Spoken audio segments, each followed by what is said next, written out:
Hello दोस्तों, नमस्कार। मैं भारतीय एडुकेटर में मैं उत्तम कुमार यादव आपका हार्दिक स्वागत करता हूँ।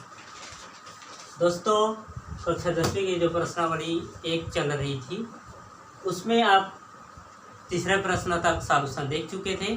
चलिए आइए, चौथा प्रश्न थोड़ा सा डिफिकल्ट है परंतु है बहुत इजी। चलिए, नरेश ने अपनी पुत्री से कहा कि 7 साल पहले मेरी आयु 7 साल नरेश की आयु, मेरी मतलब नरेश की आयु तुम्हारी आयु से 7 गुनी थी। ठीक है, जो नरेश की आयु है वो 7 साल पहले अपने उसकी पुत्री की आयु से 7 गुनी थी।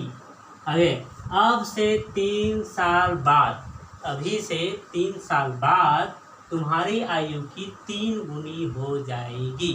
तो चलिए इसको हल करते हैं, जो कि बहुत आसान है। सबसे पहले आयु नहीं पता तो उसको ज्ञात कर लीजिए। अज्ञात को हम कैसे डिनोट करते हैं भली भांति जानते हैं, 100 और 22। तो मान लीजिए, माना नरेश की आयु 100 वर्ष है, ठीक है, तथा उनकी पुत्री की आयु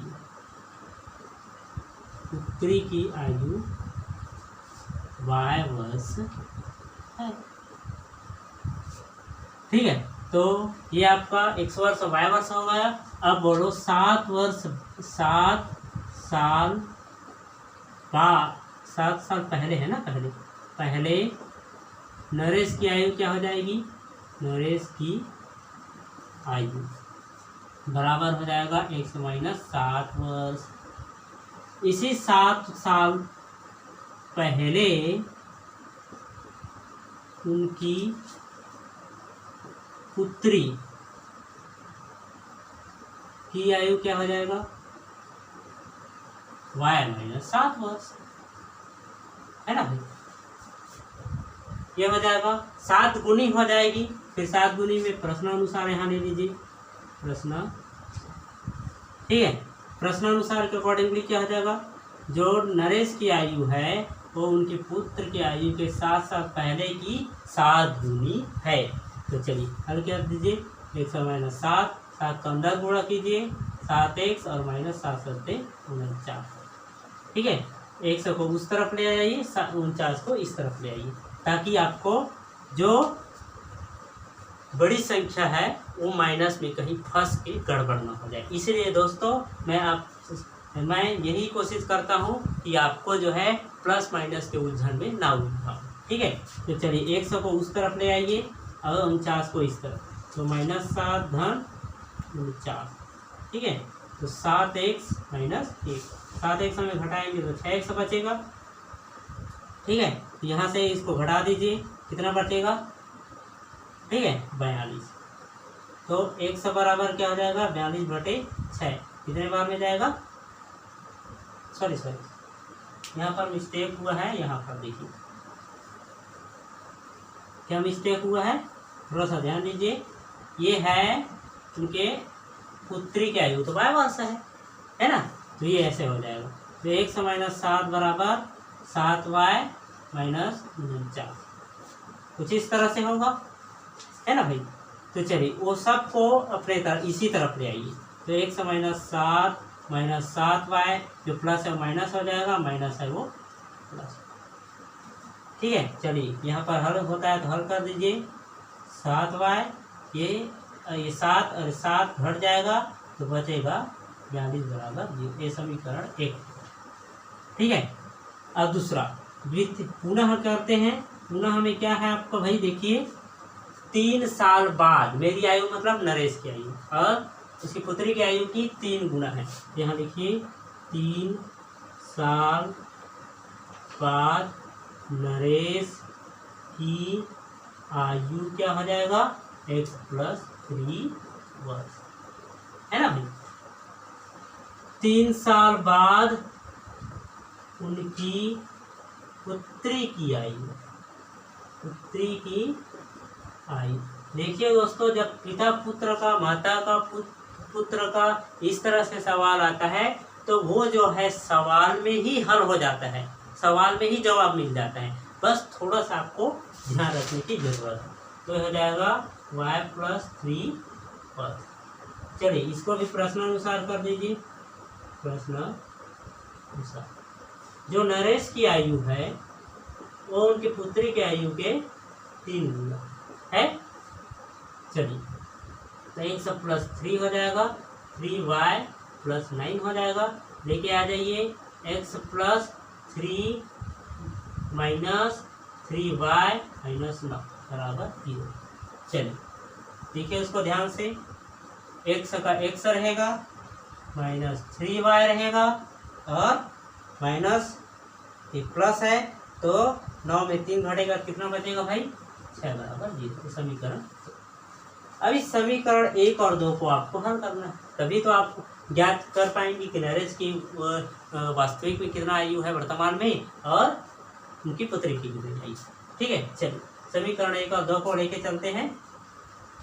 समीकरण 1 व 2 से समीकरण 1 क्या है, x minus 7y minus 6 minus plus 42 बराबर 0, x माइनस 3y माइनस 6 बराबर 0। देखिए दोस्तों, अगर मैं इसको घटाता हूँ तो हमारी काम बन जाता है, क्योंकि x कैंसिल हो जाता है।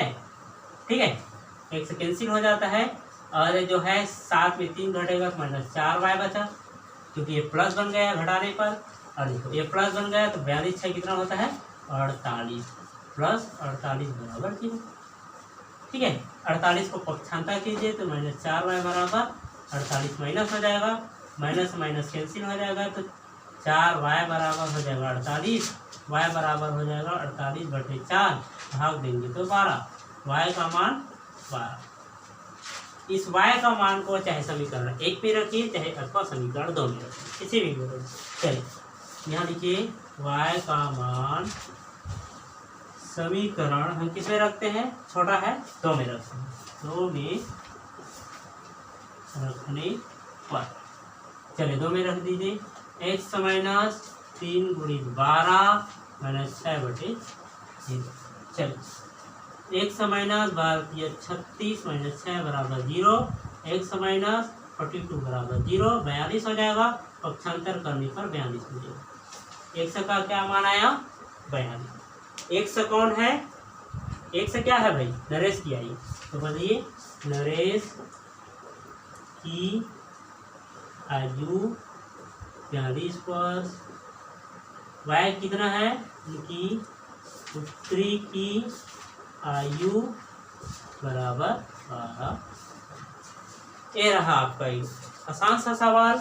ठीक है, इस तरह से बात फिर से देखिए, नरेश की आयु 1 है, उनकी पुत्री की आयु y वर्ष है। 7 साल बाद 7 साल पहले तो घटा देना। ठीक है, 7 साल पहले उनकी आयु ये भी घटा देना। बोले 7 गुना अधिक है उनके पुत्री की आयु से, तो ये आपका पहला समीकरण मिलेगा। पुनः आप 3 साल बाद करेंगे तो जुड़ जाएगा उसमें। ठीक है, उनकी पुत्री की आयु और जो नरेश की आयु है 3 साल बाद, वो उनकी पुत्री की आयु के 3 गुनी हो गया। इसको हल करेंगे, दूसरा समीकरण मिलेगा। पहला और 2 को लेके हल करेंगे, तब आपको कुछ इस तरह से मिलेगा, 2 को घटा दीजिए और इस तरह से y का मान निकला, मतलब उनकी पुत्री की आयु। इस तरह से y का मान जब समीकरण 2 में रखते हैं तो आपको x का मान प्राप्त होता है, जो है आप जो नरेश की आयु। ठीक है, चलिए अगला सवाल करते हैं, 5वां सवाल। ठीक है, 5वां सवाल बहुत ही आसान है। ठीक है, 5वां सवाल को पढ़िए भाई। हाँ, अच्छा, ट्रेन और टैक्सी से संबंधित है। अच्छा चलिए मैं पढ़ के बता देता हूँ। सवाल है, एक व्यक्ति घर से कार्यालय तक जाने के लिए, घर से कहाँ जाता है, कार्यालय, 90 किलोमीटर दूरी तय करता है। आधी दूरी को ट्रेन से, आधी दूरी को, हम ये नहीं कहते कि आधी से दूरी होगी, लेकिन ये जानते हैं कि ट्रेन और टैक्सी का उपयोग करते हैं और दोनों से वो 90 किलोमीटर की दूरी तय कर लेते हैं। आगे कहा है, टैक्सी से तय की गई दूरी ट्रेन से तय की गई दूरी की दूरी है। टैक्सी से जो दूरी तय करेगी और ट्रेन के तय की गई दूरी से दोगुनी होगी। चलिए हमें ये तो बताना पड़ेगा भाई कि ट्रेन से कितना किलोमीटर चला। हल कीजिए। ट्रेन से माना, यहाँ लिख दीजिए, माना ट्रेन से x किलोमीटर दूरी तय करता है तथा टैक्सी से y किलोमीटर दूरी तय करता है। ये लिखा है प्रश्न अनुसार। प्रश्न क्या बोल रहा है भाई? दोनों मिलाकर के 90 किलोमीटर, दोनों मिलाकर के 90 किलोमीटर, ठीक है। दोनों मिलाकर के 90 किलोमीटर। आगे क्या कहा है? आगे दुगनी, किसकी दुगनी है? ट्रेन, ट्रेन जो है टैक्सी की दोगुनी है, यही कहा गया है। x के प्लेस में ये समीकरण 2 है, x का मान समीकरण 2 में रख दीजिए। x का मान समीकरण 2 में रख दीजिए। तो क्या मिलेगा आपको? 2y प्लस y बराबर 90, 3y बराबर 90, y बराबर 90/3, यहाँ से y बराबर मिलेगा 30, 3 ना। तो y मतलब टैक्सी से, ठीक है। इस y का मान समीकरण 1 में रख देने पर y का मान समीकरण 1 में रख दीजिए। तो क्या हो जाएगा भाई? x धन 30 बराबर 90, x बराबर 90 माइनस 30। x का मान कितना है आपका? ट्रेन से कितनी दूरी तय की? ट्रेन से 60 किलोमीटर, लिख लीजिए। ट्रेन से 60 किलोमीटर तथा टैक्सी से 30 किलोमीटर, ठीक है। ये उसकी तय की गई दूरी, ठीक है दोस्तों। ये आपका 5वां सवाल हो गया। अब मैं आपको 2 प्रश्न और बचा है जिसको हल करवाऊंगा, ठीक है। तो सबसे पहले इसका थोड़ा सा बेसिक देख लीजिए आप, ठीक है। इसका बेसिक देख लीजिए ताकि आपको थोड़ा सा आइडिया हो जाएगा कि ये कैसे बन गया। चलिए मैं आगे सॉल्व करने का प्रयास करूंगा। आप ग्राफ पेपर को ध्यान से देखिए, ठीक है। चलिए ग्राफ पेपर को ध्यान से देखिए। आपको दिख रहा है एक समीकरण दिख रहा है, यहाँ पर बोला है क्या हल है, तब x और y के मान होंगे। क्या हल है? x और y का मान होंगे, ठीक है।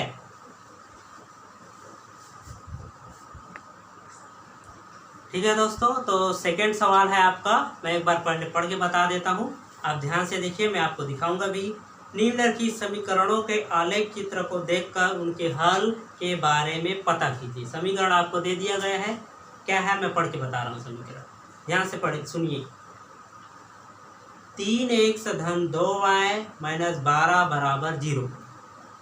उसके नीचे में लिखा हुआ है x माइनस y धन 1 बराबर 0। अब इसमें जो है ये हल क्या होगा और इसका x और y का मान क्या होगा। आपको इसके लिए ग्राफ को देख के बताना पड़ेगा। देखो ग्राफ दिख रहा है आपको, दिख रहा है ना ग्राफ। यहाँ पर ग्राफ में देखिए ध्यान से, यहाँ पर देखिए कटान बिंदु दिया है। मैंने आपको ध्यान से बताइए आलेख विधि से एल और एम करके बताया था। वहाँ जब एल और एम जब भी किसी बिंदु पर एक दूसरे को काटती है तब उसका हल क्या होगा? अद्वितीय हल होगा। क्या होगा उसका हल? अद्वितीय हल होता है। तो अद्वितीय हल होगा, इसका नाम क्या हो जाएगा? अद्वितीय हल। दूसरा का हाँ, ठीक है। इसका क्या हो जाएगा? इस समीकरण का अद्वितीय हल होगा क्योंकि बिंदु 2, 3 पर एक दूसरे को काटती है। काट रही है कि नहीं काट रही है? तो x का मान क्या होगा, वही दो, और y का मान क्या होगा, वही दो। दूसरे का ब देखिए, ब को ध्यान से देखिए, ये रहा आपका ब, दूसरे नंबर का सवाल है ना भाई, यहाँ पर देखिए। अब ये बताइए संपाती है अथवा प्रतिच्छेदी है अथवा समानांतर है, ठीक है ना भाई। यहाँ दिख रहा है, दूसरा सवाल कह रहा है 3x धन 6y, यहाँ देखिए 3x धन 6y बराबर 15, x धन 2y बराबर 5। अब बताइए इसका क्या हल होगा। ये है तो क्या है, संपाती। क्या है, संपाती। संपाती का क्या होता है भाई, बता दीजिए, अनेक हल होता है। संपाती की कंडीशन में क्या होता है, अनेक हल होता है। इस समीकरण का अनेक या अनंत हल होगा, क्योंकि क्यों है भाई, क्योंकि यह एक दूसरे को नहीं काटती है बल्कि परस्पर संपाती है, परस्पर संपाती है, ठीक है, परस्पर संपाती है। सा को ध्यान से देखिए, पेज पलट दीजिए, दूसरे पेज पर दिया है सा नंबर का। सा नंबर को ध्यान से देखिए, ये देखो एक दूसरे से बिल्कुल समान दूरी पर कहाँ तक जाएगा पता नहीं, ये तो ईश्वर ही जाने कहाँ तक जाएगा। तो ये इसको बोलेंगे एक दूसरे के समानांतर, ठीक है। जब कोई समीकरण एक दूसरे के समानांतर हो जाता है तो उसका जीवन में कुछ नहीं होता, हल ही नहीं, वो कहाँ पर काटेगा पता ही नहीं है, तो उसका हल क्या होगा, कुछ नहीं। तो क्या लिखेंगे, इस समीकरण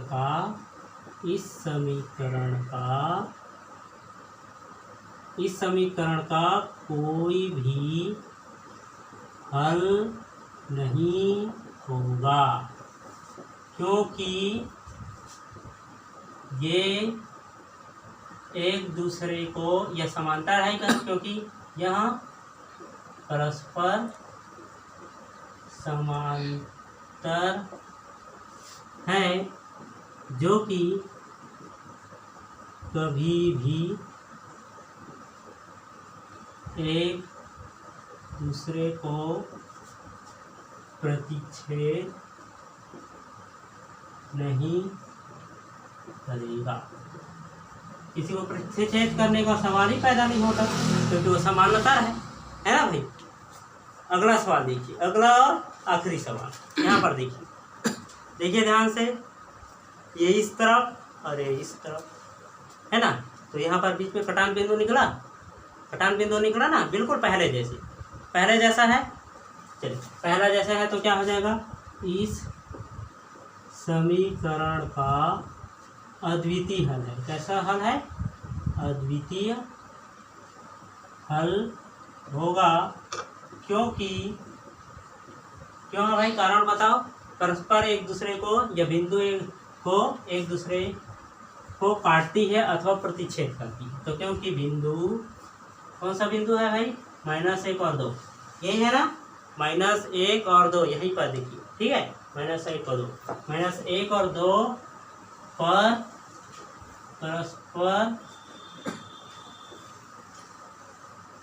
परस्पर प्रतिच्छेद करती है,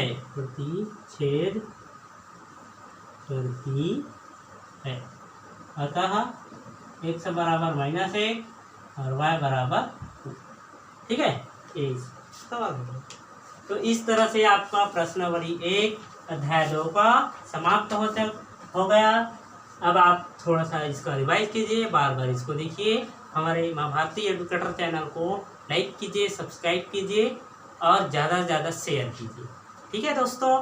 तो इसी आशा के साथ मैं अब क्लास समाप्त करता हूँ। धन्यवाद।